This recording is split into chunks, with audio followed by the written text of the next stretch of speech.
আপনি তো বলবেন আপনার কাছে মাল अवेलेबल থাকবে 3 মাস পর থেকে। যে 27 জন আছে মাল ওর কাজ হয়ে গেছে, আপনাকে 2 দিনে জমা করতে পারে, 5 দিনেও করতে পারে। একটা লিমিট থাকে, একটা লাস্ট যেটা মাল দেব 7 দিনের যদি থাকে 7 দিনে তো মাস্ট দিতেই হবে। এবার 7 দিনের আগে যদি 3 দিনে 4 দিনে হয়ে যায় ও জমা করে আবার নিয়ে যেতে পারে। ঠিক আছে, বুঝা গেল?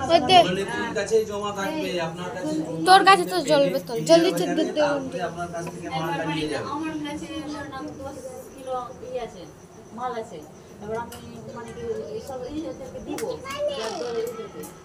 ওদের সবার সাথে দিব, তো ওদের মানে দিতে গেলে আমি কি করে দেব? প্যাক করে দেব কি আমি নিজে খোলা মাল থাকবে, আপনার কাছে ওয়েট মেশিন দেওয়া হবে, আপনাকেই দেওয়া হবে।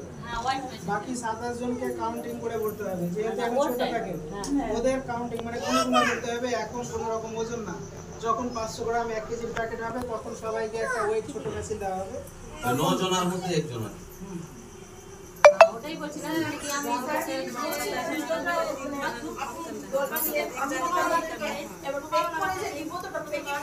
না যে মালটা আসবে আপনার কাছে আমি বলছি যে হিসাব করে নিতে পারে। আরে একটা করে বলো না, সবাই বলে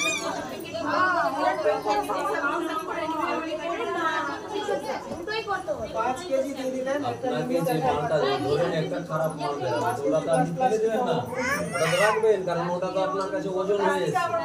তো ওটা আপনি ফেরত দিবেন যে এই মালটা এরকম আছে, আপনি ওজন তুলে দেন আমার কাছে। আর যে মালগুলো আপনাদেরকে দেওয়া হবে ওই মালগুলো কোনোদিনই কাঁচা মাল করবেন না, কারণ ওটা শুকবে না, ওটা পরিপুষ্ট হয়ে তারপরে সবাই বলছে তো যে কাজু পিসি শিখে যাবে, আবার পরে যাবে। ওটা আপনাকে যখন মালটা দেওয়া হবে সেই সময় বলে দেওয়া হবে যে একটা দোকানে একটা প্যাকেট 500 গ্রামের প্যাকেট কতদিন থেকে থাকবে।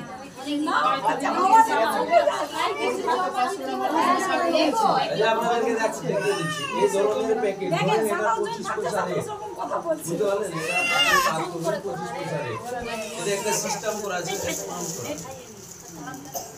আপনাদের দেখিয়ে দিচ্ছি এই যে দেখুন, এই যে এখানে সবাই দেখতে পাচ্ছেন, এই যে এই জায়গাটাতে আপনাদের আঠা থাকে, এটা মানে ট্রেনিং এর জন্য নষ্ট হয়ে যায় আঠা। এবার এটাতে কিশমিশ ভরা আছে, দেখেন আছে না? তো দেখা গেল যে আপনাকে বলে দেওয়া হলো যে এক একটা প্যাকেটে 50 টাকা করে গুনে ভরতে হবে। এবার আপনি গুনছেন, অনেকে বলে আমি বাড়িতে গিয়ে কাজ করবো, এটা খাবারের জিনিস তো হাইজেনিক মেনটেনেন্স করতে হবে। ধরেন আপনি কাজ করছেন বাড়িতে, গুনতে গুনতে 35টা করেছেন, আর আপনার ছেলে এসে বা কেউ ডেকে নিল, এমার্জেন্সি কিছু হলো, উঠে চলে গেলেন, আর আবার কোটা ভরেছিলাম আবার ঢালো, আবার এই করো, বেশি তো ঢালা যাবে না। তো ওটা করতে গিয়ে আপনাদের ক্ষতি হবে।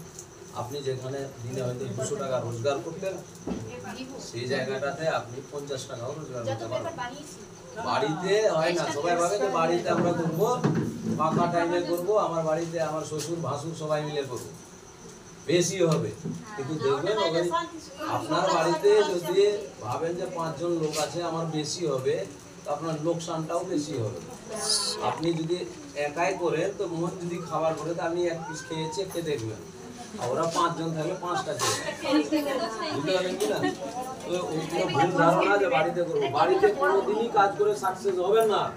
9 জন করে কমিটি করবেন, ধরেন যে এটা বাড়ি একটা, ওটা বাড়ি একটা, একটা বাড়ি, এরকম করে 9 জনা পাশাপাশি যারা আছেন ওরা মিলে একজনের বাড়িতে টাইম নিয়ে 1 ঘন্টা কাজ করবেন, দেখবেন সবার একসাথে কাজ করবেন।